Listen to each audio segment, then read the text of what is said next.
Hey, Diana, did you know that Kaizen can be the secret to your law firm's success? Mark, that's the dumbest thing I've ever heard. Ladies and gentlemen, jurists and just curious, welcome to the Successful Barrister Podcast. Here you'll learn about marketing, management, and life skills for lawyers that probably won't get you disbarred. Hosted by Marc Whitehead, a seasoned lawyer who remembers when fax machines were cutting edge, and Diana Berry, attorney, COO, and the brains behind the scenes. Together, they are the legal world's most dynamic duo since statutes met regulations. So if you're looking to build a practice, not a prison, you're in the right place. Welcome to the Successful Barrister, where legal legends are made. All right, welcome to the Successful Barrister Podcast, a podcast that discusses marketing, management, and life skills for lawyers that, as we like to say, probably won't get you disbarred. I'm Marc Whitehead, along with my fabulous Chief Operating Officer, Diana Berry. And today we're going to talk about the concept of Kaizen. That's how I pronounce it. I put a little Texas twang on it, the Kaizen. But the concept of Kaizen is something that I have kind of been in love with for, I would say, the last 4 or 5 years. I will give Steve Riley at Atticus full credit. He is the one that, quite frankly, made me read the book about Kaizen and sort of introduced the concept to us as students of Atticus. What is it? It's the first business principle. One of the first things I learned about as a new employee here, everyone just walked around saying Kaizen, but what really is Kaizen? So Kaizen is the concept of continual improvement through small and persistent steps. It's Japanese? It's Japanese. Okay. The history of it is, quite frankly, is actually an invention of an American consultant that was hired by the Japanese auto industry to come over and look at them back in the I'm going to say 50s, 60s. I don't know exactly when it was. Because at the time, the quality of Japanese automotive products was considered poor relative to, America, good old American Detroit muscle. And so they decided to do something about it. So they hired this American consultant who I cannot remember the name off the top of my head. It will come to me. But he went over and basically introduced the concept of continual improvement. In other words, small continual steps on a consistent, continuous basis that would eventually lead to big change. And of course, the Japanese had to put a word to it. And that became Kaizen. And that word is Kaizen. Very cool. So I'm sure that we could break down the word, and I'm sure there's multiple parts to it, and it. But I don't speak Japanese, so I try not to go down rabbit holes that I'll never get a good answer to. But what is my favorite saying around the office? Come on, I want to hear you say it. I don't really I want to hear you say it. It's your favorite phrase. I know, but I want to hear you say it. We're going to Kaizen the shit out of this. Say that a little louder. I'm not sure the microphone got it all. I think we're going to Kaizen the shit out of this. Exactly. That is my favorite saying. Anytime we have a problem that pops up in the office, that is my favorite saying. And what I really mean, my other favorite saying is we're going to whiteboard the shit out of it. That's true. Kind of means the same thing. But we're going to break down the problem into its smallest steps, its smallest elements, and see what we can do to solve the problem.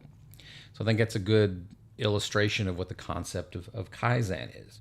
I'm going to wrap it back around to one of our core values. We've talked a lot about our core values on the podcast lately. And one of the core values that we have is excellence. Well, that's a cute little buzzword. What the hell does that mean? But what does excellence really mean? It basically means, in our vernacular, pursuing continual improvement. Exactly. And you do that in a number of ways, but one of the reasons that I really like it is people hate change. People are naturally afraid of change. And I mean, when you're talking about not just us in management, but when you try to move change down to the level of your staff, people just have a natural aversion to change, whether the change is good or bad. They just have a natural reaction that they dread it. And I found that one of the best ways to get buy-in to change is to make small changes. People have more confidence. People have more buy-in when the change is relatively small. When we did our EOS kickoff with our whole team, we were at Dave & Buster's, EOS, of course, Entrepreneurial Operating System.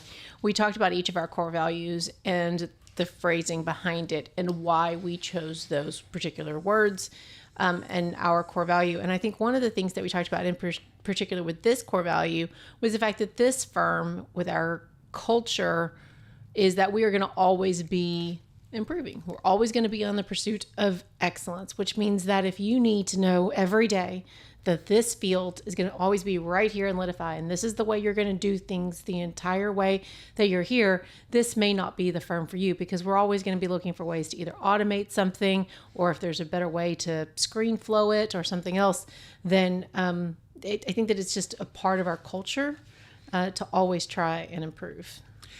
And this idea has really gained a lot of acceptance in the United States. There are several books out there besides the Kaizen book that I reference. There's one called The Slight Edge, and there's one called The Compound Effect. I think The Compound Effect was written by Ben Hardy. I cannot remember who wrote The Slight Edge.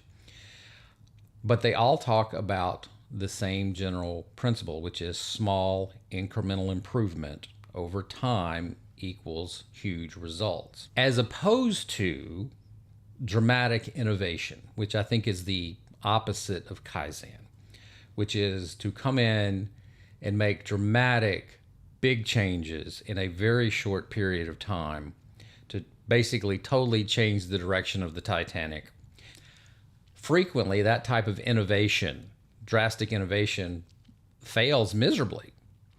Yeah, I think it's very much a consulting thing to come in with some fancy project. Like I tried to do it, I think last year. It was like Project Moneyball, and we're going to do all these 5 things, and it's going to be this great 3-month initiative, which of course did not at all work. I can't even remember what Project Moneyball was. It's going to happen, man. Don't worry about it. It's going to be a success. Well, it'll be a success in your own mind because nobody else even knows what's going on. So it's beautiful in its simplicity. We'll do a podcast on Project Moneyball later when somebody actually knows what that really means. Just email me. I know what it means. So anyway, I want to go through, we're going to take a quick break here, but I want to go through what I consider sort of the 5 core elements of Kaizen and how it can be implemented. This podcast is sponsored by Marc Whitehead and Associates, a national disability benefits law firm. Marc Whitehead runs a firm of over 60 dedicated people whose mission is to make a difference in the lives of our injured and disabled clients. Marc represents disabled claimants in Social Security disability, private disability insurance, and veterans disability claims in all 50 states. Marc Whitehead is double board certified in both Social Security disability law and personal injury trial law. Marc has litigated disability cases in over 40 states and counting, and can help your clients too.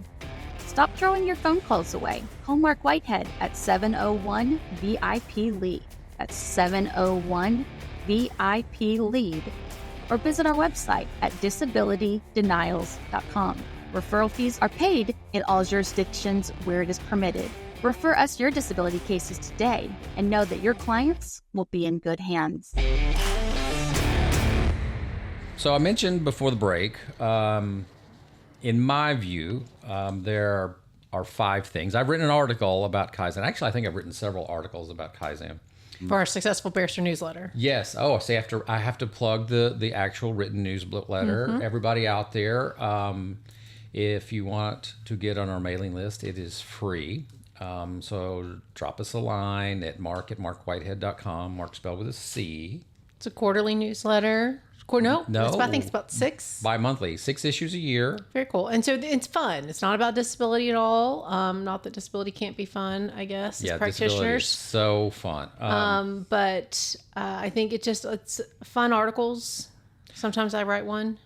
Sometimes Diana writes one. You write one every... I somehow get roped into writing one every issue. Yeah. But you wrote one on Kaizen several times. Right. Well, you wrote an article several times. Yeah. So I basically kind of look at it from 5 different perspectives. Mm-hmm. And the first perspective is the psychological perspective, which is overcoming the fear of change through the use of small actions. Yep. I think the way the book basically describes it is one of the key insights is that taking small steps helps bypass the brain's fear response. Yeah, one of the first things that so I'm COVID hires, I think I've mentioned a few times, and so we were doing our Attica sessions virtually back then, and Steve Riley, one of our Atticus coaches, and it said the brain interprets all change, good or bad, as kind of a threat, and I might have really messed that up, Steve, so sorry if I did, but it hit home to me. Like, even if it's a good change, right, like getting married or moving in with your boyfriend or girlfriend, it's still a change, and it still can be very hard. One of the quotes is that Kaizen is a gentle path to great change. And It makes it sound so zen. I know it does make it. It's a very zen book. It's not zen. But it kind of summarizes sort of the essence of it, that it allows you to make significant change in a less painful sort of way. The change is always a bit painful, but in a less painful sort of way. It's a less threatening way. In a less threatening way. Yes, that's a good way to put it. But it has to be consistent. It can't just be sporadic. It has to be consistent. Think about it. I think the way, I think this was actually the Compound Effect book, but it talked about equating compound interest. Compound interest, you might get 6% interest on your savings account, which doesn't sound like a whole lot, but if you do it year after year after year after year after year, all of a sudden you're a millionaire. The same thing, if you just made one small change a day, at the end of the year, you have made 365 changes. That is a significant, hopefully if they're good changes, that is a significant amount of improvement. Yeah, one of the things I was just thinking about how we actually do this in our law firm. So I've been spending a lot of time with our Social Security Disability Department recently, and one of the things that we're testing is the use of different mediums during our onboarding call with our clients.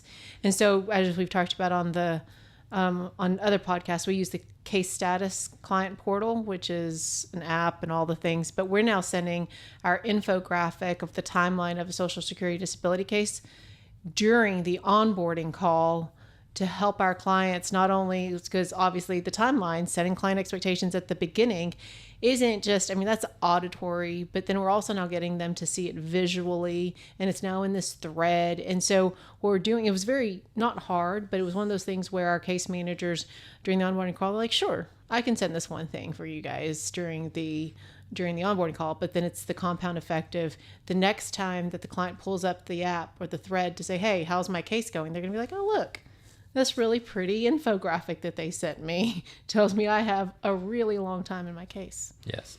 I think that was one of the best improvements, quite frankly. And it wasn't hard. It was a minor thing.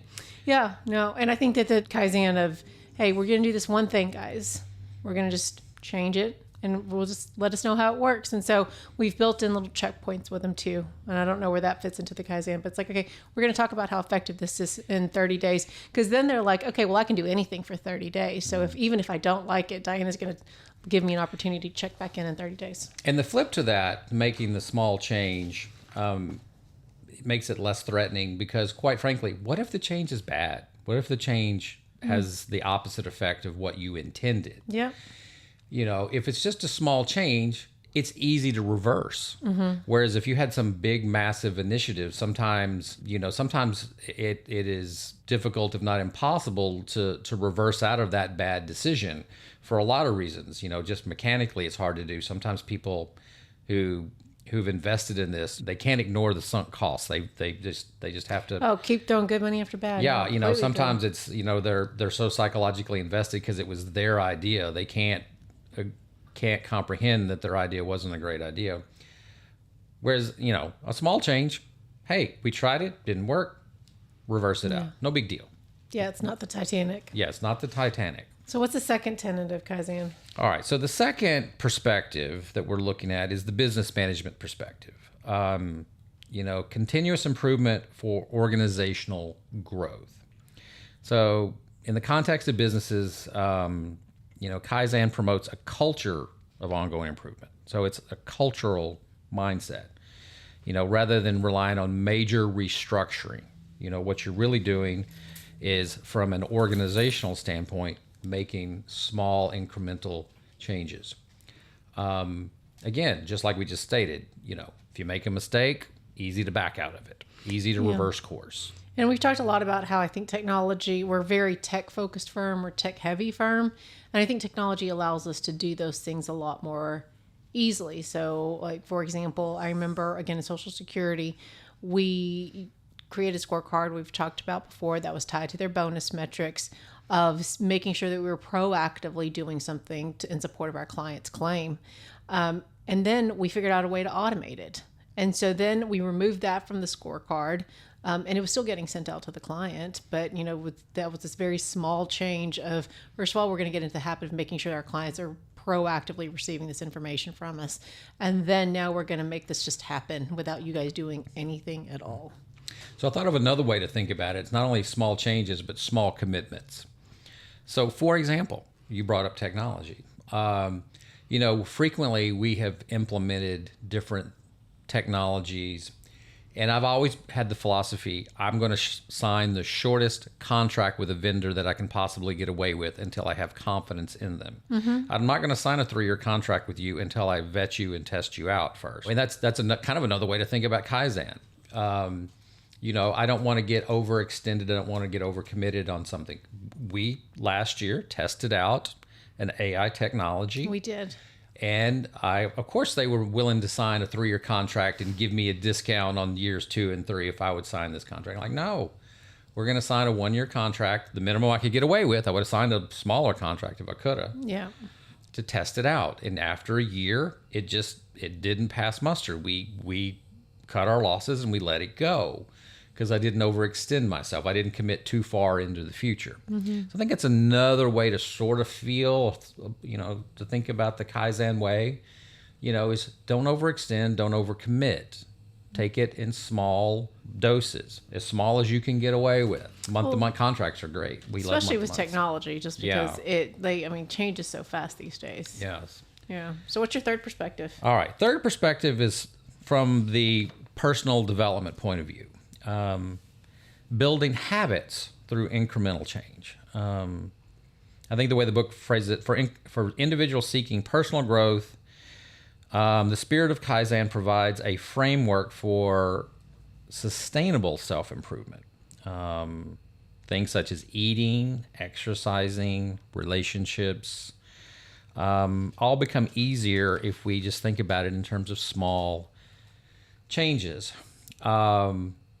I kind of relate to it in my whole health and fitness regimen, which really was poor. In my 40s, I was probably in the worst shape of my life. I was 60 pounds overweight. I was huffing and puffing. I totally let myself go. And I had a mindset change, and I kind of credit this to the Kaizen philosophy, because I thought, I have to make all these massive changes in my life to get my health back in shape. I have to drop 60 pounds. I have to, start doing all of this weightlifting. I have to do all of this cardio. I have to change my diet totally. It was basically impediment for me to even get started. It was easy, I'll do it next week, next month. I'll start this summer. It was easy to put off because it felt very daunting. Very big. Very big. And then I kind of got this epiphany that I don't have to do a lot. I just have to make a few small changes. Maybe set some small goals. I don't need to lose 60 pounds. Yeah. I need to lose 1 pound this month. So over the next 30 days, I just need to lose 1 pound. Okay, I can do that. I can eat a little better. I can get a little bit of exercise, and I can lose 1 pound in a month. In a month, I lost a pound. Not only in a month I lost a pound, I lost about 2 pounds. The next month, I lost a pound, pound and a half. The next month, I lost a pound, pound and a half. The next month, by the end of the year, I lost 20 pounds. And it really wasn't hard. All right, so let's do this again. So the next year, I did the same thing. Lose a little bit, lose a little. I kind of got to the point, it's the first 5 pounds for men is always easy. So then it was like I need to lose half a pound a month, But just, I was satisfied with small results as long as the results were continually positive. Yeah, I think that within the firm, we've always talked about time blocking. That was another one of the first principles you taught me when I came here was the time blocking thing. And everyone, I think I've talked a little bit about my planner on the podcast, but everyone in the office knows I love my planner. Absolutely love my planner.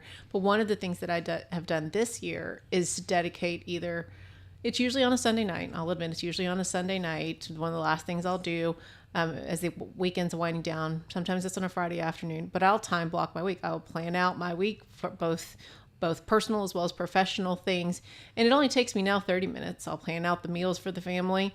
And it's these little small things that really buy me, I think, hours in the week. But it was a very small change that I just did consistently that I think have been really helpful. And I know when you're doing it too, because invariably every Sunday night I get 3 or 4 emails from you. And I know at that point you're doing your time blocking and you're thinking about it and you start thinking about things that you want to talk to me about or you want me to deal with. You're welcome. If I didn't get 3 or 4 emails from you Sunday night, I'd probably call you worrying about you. Like, what, did you get in a car wreck or something? What happened? Where are my emails? Well, but see, I'm giving you your to-dos. So I know. aren't you excited? I'm helping you time block. I appreciate it because you know what happens when you do that? I pick up my planner and I start doing the same thing. Well, Diana didn't need me to do this. You're making my to-do. I'm starting. I'm already scheduled for the week, sir. Sorry. Yes. From the perspective of innovation and creativity. So small, manageable questions that stimulate the brain without overwhelming it. That's kind of the key, especially when you want to go talk. Some of the best ways to make changes and innovate within the firm is to go talk to the people that are actually doing it. Go talk to your staff. Oh, yeah. You want to change how your medical records department works? Well, go talk to your medical records specialist. Mm-hmm. You want to improve your intake process? Go talk to your intake specialist. Don't dictate down from high. Go talk to them and ask them what's going on. But you don't want to overwhelm them. You don't want to overpower them, with big, massive questions about change. Ask small questions.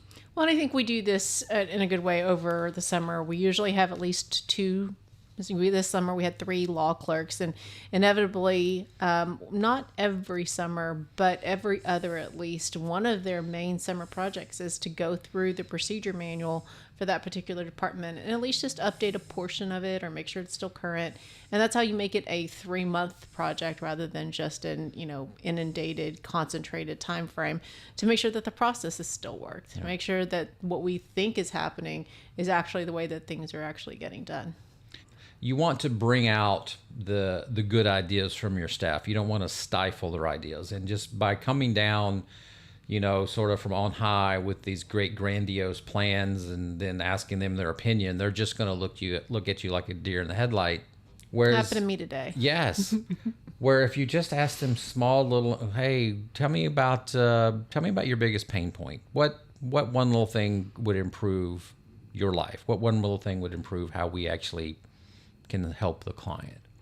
And if you just keep it in small bite-sized questions, the information will more freely flow from them. They won't be afraid to talk about it. You're alleviating their fear. No, absolutely. I think we're very fortunate in that you've built a culture of a relatively flat organization where anyone really puts time on my calendar. Like I have this problem. I've sat with Social Security medical records in the last month, long-term disability medical records in the last week. Just definitely trying to understand and see how I can help and support them. So the last perspective, I think the way the book phrases the cultural perspective, sort of as Kaizen as a holistic philosophy. And I will admit that this is sort of the one that's most squishy to me. Is that the technical term? So yeah, it's kind of squishy because I'm not the most philosophical kind of guy. I don't sit here and do hums and I don't meditate. I'm not that kind of person. But it's more about the Kaizen as a philosophy, Kaizen as a mindset. Because if you think about it, it encourages mindfulness. It encourages patience. encourages focus, all of which I struggle with. I will be the first to admit, I want everything done yesterday. So this is probably the mindfulness part of it is the part that I struggle with the most. And I think the people who do this the best actually are quite good at the mindfulness side of it. That might be my next little Kaizen moment. For example, I don't meditate. Yeah. I have so many friends that meditate. This morning I was listening to a podcast by my friend Tom Tona, and Tom was talking with his co-host Jules, who I know as well, about meditation, and he was kind of chastising her about whether has she actually started meditating. And his thesis, his proposition was that to be an effective entrepreneur, to be able to really put your mind to something, he goes, meditation is the way to go. And I've never bought into that. I've tried it. I may not have done it correctly. I don't know what it is, but it just hasn't sunk into me. I'm not the meditator, but well, I think that whatever you call it, whether that's just I will say I tend to think a lot. Well, I think and you go to the lake a lot. I think that's an opportunity. I think that still probably has to count. We should ask Tom. I would say that I kind of meditate in a different way. I tend to like to just sit and stare at something, sit and ruminate about something, just sit and think. I wouldn't call it meditation, but maybe it has the same effect. I don't know. I do think that whatever it is, what the benefit of what Kaizen might be saying is to take part from one of our other books. You got to step out of the whirlwind and kind of give yourself time to actually see the bigger picture. I mean, maybe that's what they're trying to get at with Kaizen. I think that's probably true. And we, as lawyers, we definitely don't do that enough. I know. We always get stuck in the whirlwind. We get stuck in the daily grind. We don't step out enough to actually think. That's the reason I love going to offsites. Like when we do our EOS quarterlies, we go offsite. That gives us, you shut the phones down, no laptops, none of that fun stuff. Same thing when we go to boot camp or when we go to Atticus, you disconnect from the office, you disconnect from the whirlwind. Although I will say you were on your email a lot last Atticus session. I was looking at you cross-eyed. Yeah, I saw you. Somebody still has to run the firm, sir. So maybe we just cut off the internet from you, so you just won't just watch. I don't really know that we need to do that. I mean, let's just. So I do think I do think when I have been able to do it, and I feel myself actually right now, as of the recording of this podcast, I was actually thinking this morning, I need to build in some time to step away from the whirlwind. I think the pressures of the year are finally catching up to me. I did my think time this morning, thanks to Nora, our old coach. That was one of the disciplines she put in to my schedule really early, and I still do that. And it occurred to me I might be nearing burnout again, and so it's a good thing to just definitely step away, turn off the internet, so to speak. So I think the overarching theme from all of these sort of 5 tenets that we've talked about here in section 2 is, quite frankly, is consistency. Consistency is the key. Yeah, it's everything. Day after day, month after month, year after year, being consistent with always striving to make continual improvement. And also recognizing that it's a journey, it's not a destination. You're never going to get there. Yeah. There's always another mountain to climb. So what's the Miley Cyrus song that my kids used to listen to all the time? I don't know this It's The Climb. The song is called It's The Climb. Oh my gosh, Mark. There's always going to be another mountain. And we are not editing out that you know a Miley Cyrus song and I don't. I'm quoting Miley Cyrus. It's not about the mountain. It's about the climb. I don't think that's an accurate quote, but I think it's close enough, I think that as in with anything, whether that's losing weight. Apologize, Miley. Or just continuous improvement in your firm. Consistency is key. You can't, and then persistent. You use that at the very beginning to describe Kaizen. It's small changes over time, consistently, with persistence. It's not easy, so you got to just stay engaged. We will end this section on this one epiphany that I had with regard to my own personal health, which Kaizen was a big influence over. When I started thinking about, I got to lose 60 pounds. That was hard. But when I changed my mindset to, I just need to exercise every day, it totally changed my mindset. It wasn't like an unattainable goal of 60 pounds or this or that. It simply was, I just need to exercise every day until the day that I die. And that change in mindset, that slow steadiness of it, that it's about the journey, it's not about the destination, just totally changed the way I thought about it. And it made a world of difference in my health. As I sit here today, I'm under 200 pounds, which I could be a lot lighter than that. But hey, I'm okay with being under 200 pounds. It's about the journey, you know, it's not the destination. I'm in a world of better shape than I used to be at 57 years of age. So I'm happy with that. I can live with that. Yeah, and I think that's Kaizen probably best summarized. Small change, mindset. This is Marc Whitehead, lawyer, entrepreneur, and business coach. Thanks for listening to the Successful Barrister podcast. If we've stirred your juices, hit me up with an email at marc@marcwhitehead.com. Remember, Marc is spelled with a C. And get on the Successful Barrister newsletter mailing list. Even better, let's set up a call. I'd love to talk to you about working together, talk shop, or just shooting the breeze. All right, so during the break, I was being highly ridiculed about my quotation of Miley Cyrus. Is ridiculed the... Yes, I think shamed and ridiculed. So I looked it up, and I'm going to read the chorus. I'm not going to read the whole song. Oh my Here's gosh, Miley you really Cyrus's are. chorus Okay. from The Climb. There's always going to be another mountain. I'm always going to want to make it move. Always going to be an uphill battle. Sometimes I'm going to have to lose. Ain't about how fast I get there. Ain't about what's waiting on the other side. It's the climb. Okay, this is the perfect Kaizen song. I want everybody to go out and listen. Go get your Spotify, your Are you getting Apple royalties Music, from this? whatever. I get no royalties on this, but you know, Miley is my hero. Okay. You want to know how many Hannah Montana whole shows other- I had to watch? I have 4 daughters, okay? I went through the whole Hannah Montana thing. That's a whole other podcast. The whole other podcast about my sanity. Point being, What's this to do with Kaizen?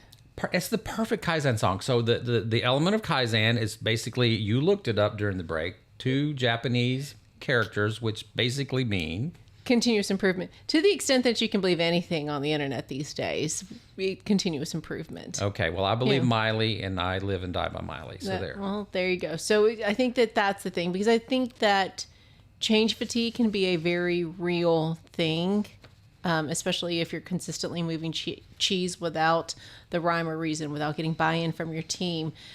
It's the quickest way to burnout, honestly, because then you're just one more change that they have to do before they, can just get to their regular job. And so I think Kaizen does try to make it gentler to be zen about things. And I think that's one of the reasons. So every month when we have our all staff meetings, we go through our 6 core values, and one of those is excellence. And we define each one of them every month. I want to get this posted up on billboards, that we can put around the office.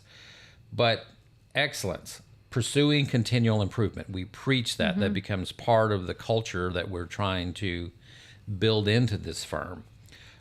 Which is just the English version of, hey, let's Kaizen the shit out of it. So there's a couple of quotes that I really, really liked from the book. And by the way, we kind of short-shifted the author of the book. The author is Rober Maurer. Is it Mueller? Maurer? I have a hard time pronouncing the book. The actual title of the book is The Spirit of Kaizen by Robert. Spell it for me. Maurer? Rober Maurer. Okay, so we want to give him full credit. Spirit of Kaizen. But one of the quotes in the book, success is built sequentially. It's one thing at a time. And it stresses the importance of focus and consistent progress, one small step at a time. Kaizen is a gentle path to change. Yeah, we've used that one a couple. I know. I think it's just kind of funny. I love it. I'm just looking at the quotes in here that I thought were really great. Small rewards offered consistently build momentum for more significant accomplishments, which basically points out how recognizing the small victories can fuel ongoing progress and motivation within the firm. You got to have your people buy in on this stuff. Yeah. So I think one of my favorite quotes that's not in the book that may be falsely attributed to Mark Twain is, I'm a fan of progress. It's change I don't like.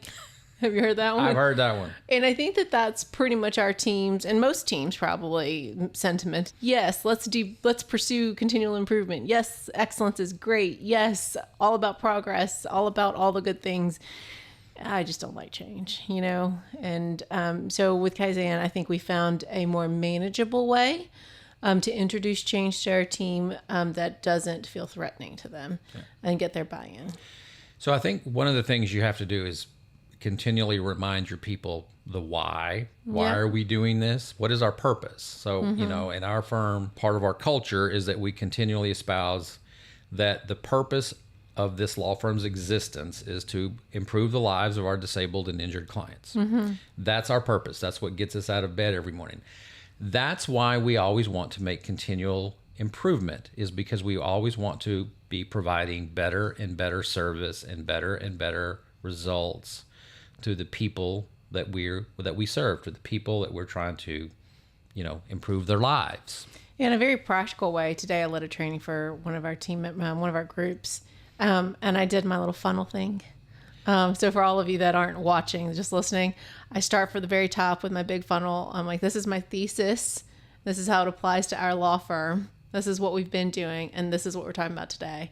And I talk about down here a lot, and I'm using my hands because we're doing a Zoom. And then I'm like, okay, and don't forget that this is my why. This is what we're doing up here. Now you're back at the top of the funnel. I'm back at the top of the funnel. I'm trying to prevent burnout, guys. I'm trying to be proactive. So when we're doing this small change down here, this is my intent. So the why is at the top of the funnel. Always at the top. Okay. You always start with the why. I start all my meetings. The purpose of this meeting is to, and you make sure they understand what are we doing here, why we're here for that purpose. Okay. All right. So as we wrap up today, what do we want to leave our listeners with? Kaizen, read the book. I think it was a good one for us. And for me, especially, like I said, it's one of the first things that I learned about our culture when I first got here. And I think it's one of the things that we do very well.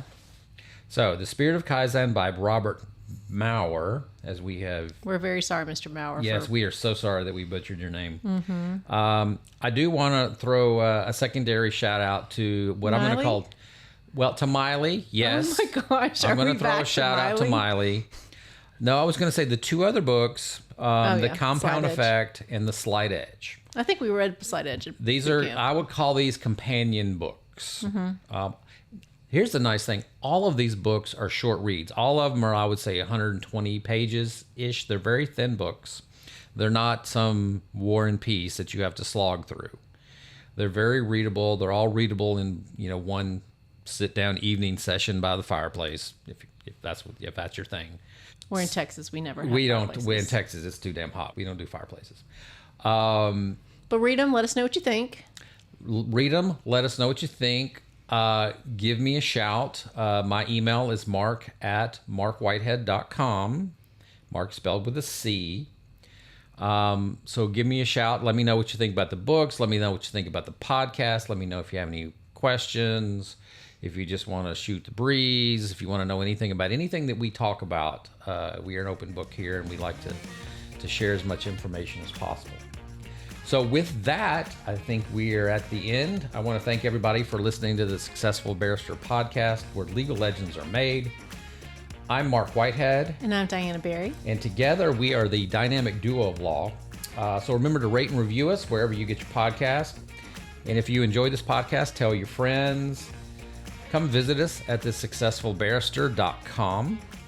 And it's successfulbarrister.com, not thesuccessfulbarrister.com. And visit our sponsor, our wonderful law firm, Marc Whitehead and Associates, a national disability law firm.